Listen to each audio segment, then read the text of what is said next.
Good morning, sisters. Good morning, sir. நாம் பார்த்துட்டு subject community health nursing, அதில் nutrition chapter பார்த்துட்ருக்கோம். லாஸ்ட் கிளாஸில் வந்து அனிமியா பற்றியும் ஐடென்டிஃபிகேஷன் பற்றியும் பார்த்தோம். இந்த கிளாஸில் எண்டமிக் ஃப்ளூரோசிஸ் பற்றி பார்க்கலாம். நான் போன கிளாஸ் சொல்லியிருந்த ஒரு விஷயம் எண்டமிக், எபிடமிக், பேண்டமிக் சொல்லியிருந்தேன். இதில் பார்த்தீங்கன்னா இந்த ஃப்ளூரோசிஸ் சொல்கிறதும் அது எண்டமிக் சொல்கிறாங்க.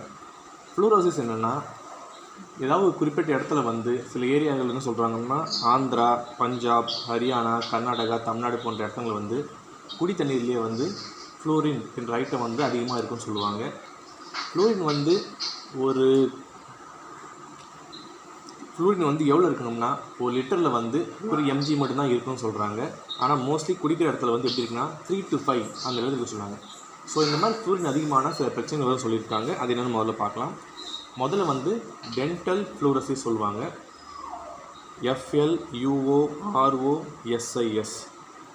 இது எப்போ நடக்கும்னா, மோஸ்ட்லி குழந்தைங்களுக்கு தான். அதாவது முதல் 7 வருஷங்களில் வந்து இந்த பற்கள் வந்து ஃபஸ்ட்டு முதல்ல உருவாகும் இல்லையா, அந்த டைம் தான் மோஸ்ட்லி எஃபெக்ட் ஆகும். இப்போது நம்ம குடிக்கிற தண்ணியில் ஃப்ளூரின் ரொம்ப அதிகமாக இருந்துச்சுன்னா, இந்த பல் உருவாகும் போது இந்த எனாமல் இருக்குது இல்லையா, அதில் வந்து ஒரு திட்டா இப்போது நகத்தில் சின்ன புள்ளி வரும், பார்த்துருக்கீங்க எல்லோரும். அந்த மாதிரி பல்லில் வந்து வெள்ளை வெள்ளையாக புள்ளி மாதிரி வரும். அது வந்து போகாது, அது போக போக கலர் மாதிரி ஒரு மாதிரி இருக்கும். இதனால் உடம்புக்கு எந்த கெடுதியும் இல்லை, பார்க்க நல்லா இருக்காது. இது பார்க்க அப்புறம் லேசர் ட்ரீட்மெண்ட், பல்லுக்கு ட்ரீட்மெண்ட்டாக எடுக்க வேண்டியிருக்கும்.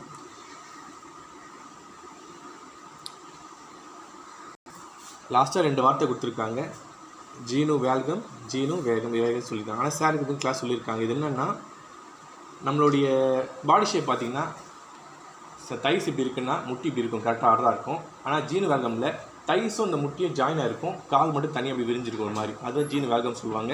இதுவும் இந்த ஃப்ளூரின் ப்ராப்ளம் தான் வரும்னு சொல்கிறாங்க. இதுக்கு என்ன பண்ணலான்னா, மோஸ்ட்லி இந்த பிரச்சனை ஏன் வருதுன்னா, இப்போது நம்மளோட பல் தேய்க்கிற பேஸ்ட் இருக்குது இல்லையா, அந்த பேஸ்ட்டில் வந்து ஃப்ளூரின் இருக்குதுன்னு சொல்கிறாங்க. ஏன்னா மிதமான அளவு, குறைவான அளவு ஃப்ளூரின் இருந்தால் இந்த பல் சொத்தை வராதுன்னு பார்த்துப்பாங்க. ஆனால் அளவுக்கு அதிகமாக போச்சுன்னா பல் சொத்தை வேறு பிரச்சனை சொல்கிறாங்க. ஸோ ஏதாவது இடத்துல வந்து இந்த ஃப்ளூரின் அளவு அதிகமாக இருக்குன்னு தோணுச்சுனாலே அங்கே வந்து இந்த ஃப்ளூரின் இருக்க பேஸ்ட்லாம் யூஸ் பண்ணாமல் பார்த்துக்கணும் முதல்ல. ரெண்டாவது, அந்த குடிக்கிற தண்ணியில் அதிகமாக இருந்துச்சுன்னா அதை வந்து ஒரு ட்ரீட்மெண்ட் கிளாஸில் வந்து டீஃப்ளூரைட் பண்ண சொல்லியிருக்காங்க.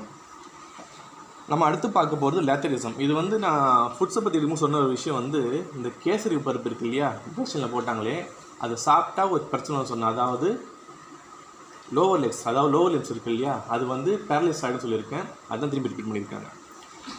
சரி, இப்போது அடுத்த டாபிக் போகலாம். குக்கிங்.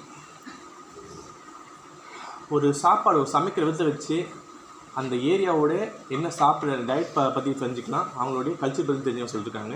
எதுக்கு நம்ம முதல்ல குக் பண்ணுறோம் அப்படின்னு தெரிஞ்சுக்கலாம். முதல்ல வந்து ஈஸியாக மேஸ்டிகேஷன் ஈஸி பண்ணுறதுக்கு, மேஸ்டிகேஷனாக மெல்றதுக்கு. ஒரு சாதாரண கேரட்டு கூட நம்ம கடிச்சு சாப்பிட்டா டேஸ்ட் நல்லா இருக்கும், ஆனால் அதை வேக வச்சா இன்னும் ஈஸியாக இருக்குது மெல்றதுக்கு. அப்படி சாஃப்டாக இருக்கும் இல்லையா. மோஸ்ட்லி பலதப்பட்ட காய்கறிகளை சாஃப்டாக்கி மெல்றதுக்கு ஈஸியாக தான் முதல் குக்கிங் பண்ணுறோம். ரெண்டாவது, நல்ல ஃப்ளேவர்.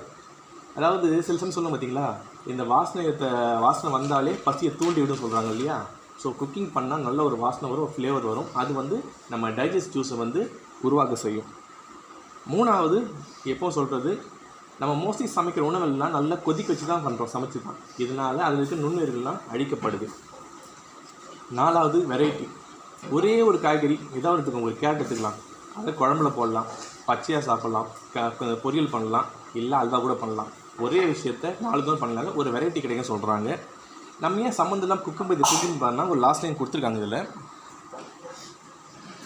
உணவை நல்லா சமைச்சா அதை சாப்பிட தோணுன்னு சொல்லுவாங்க. ஆனால் நல்ல உணவையே சரியாக சமைக்கலைன்னா அதை நம்ம சரியாக எடுத்துக்க மாட்டோம். நம்ம சரியாக எடுத்துக்கலன்னா நம்ம உடம்புக்கு தேவையான நியூட்ரிஷன் கிடைக்கான்னு சொல்கிறாங்க.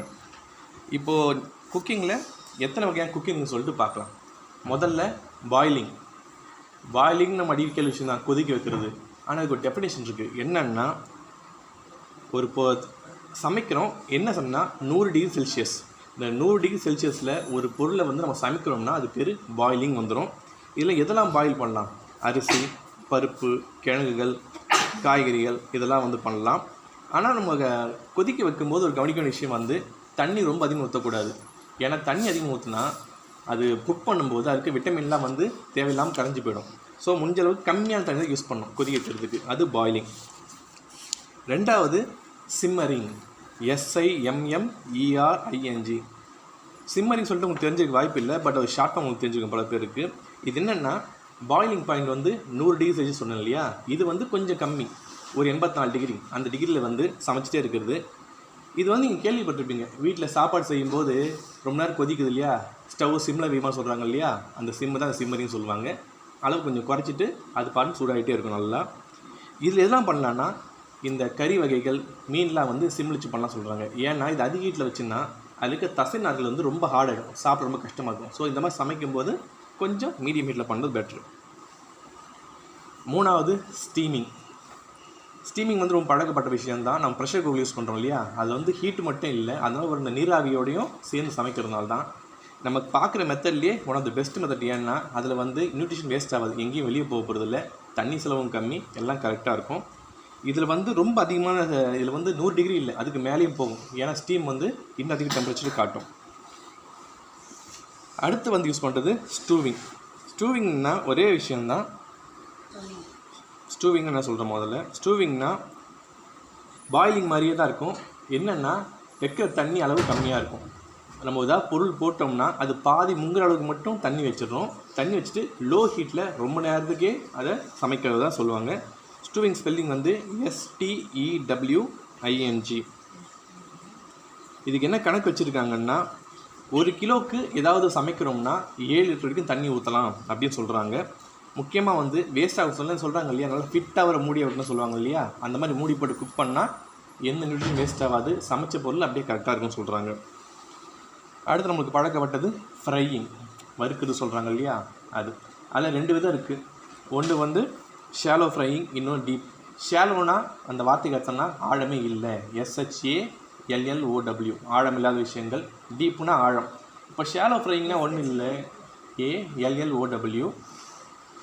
ஷாலோ ஃப்ரையிங்னா பண்ணுறோம் இல்லையா, ஆம்லேட்டு தோசைலாம் பண்ணுறோம் இல்லையா, இந்த விஷயங்களை வந்து ஷாலோ ஃப்ரையிங், லேஸாக வறுக்குது. இன்னொன்று வந்து டீப் ஃப்ரையிங்னா இந்த இதெல்லாம் பண்ணுறாங்க இல்லையா, பக்கோடா இதெல்லாம் சொல்லிட்டு நல்லா எண்ணெயில் முக்கி எடுக்கிறாங்களே, அந்த ஐட்டில் வந்து டீப் ஃப்ரைங் சொல்கிறாங்க. இதில் முக்கியமான விஷயம் என்னென்னா, இந்த டீப் ஃப்ரைங் பண்ணும்போது எண்ணெய் ரொம்ப நல்லா சூடாக இருக்கணும். சூடு கம்மியாக இருந்தால் அந்த எண்ணெய் வந்து சாப்பிட பொருளே உறிஞ்சிக்கும் சொல்கிறாங்க. லாஸ்ட்டாக 2-3 ஐட்டம் கொடுத்துருக்காங்க. ஃபஸ்ட்டு நம்ம பேக்கிங் பார்த்துடலாம். பேக்கிங்னா என்னென்னா உங்களுக்கு தெரிஞ்சிருக்கும், நம்ம யூஸ்ஃபுல்லாக பண்ணுறோம் இல்லையா, ஓவனில் பண்ணுறோம் இல்லையா, அதுன்னா ட்ரை ஹீட் சொல்லுவாங்க. இப்போது இது இருக்குது இல்லையா, ஸ்டீமிங் வந்து வெட் ஹீட் சொல்லுவோம். அதாவது அந்த நீராவியில் வந்து ஈரத்தன்மை இருக்கும், ஆனால் இந்த இதில் வந்து ஈரத்தன்மை இருக்காது, அப்படியே ட்ரை ஹீட் சொல்லுவாங்க. இது வச்சா மோஸ்ட்லி இந்த பேக்கிங்கிற விஷயம் பண்ணுறாங்க. இல்லை டெம்பரேச்சர் வந்து 100 இல்லை 200லேருந்து 500 டிகிரி வரைக்கும் ஹீட்டாக இருக்கும். இந்த ஓவன் பண்ணுறாங்க இல்லையா, பீஸெல்லாம் பண்ணுறாங்களே பெரிய சைஸ் ஓவன்லாம் பார்த்தீங்கன்னா அது ஹீட் செம்மையாக இருக்கும், அது பண்ணுறது தான். லாஸ்ட்டாக 2 விஷயம் கொடுத்துருக்காங்க. ஒன்று ரோஸ்டிங், இன்னொன்று கிரில்லிங்.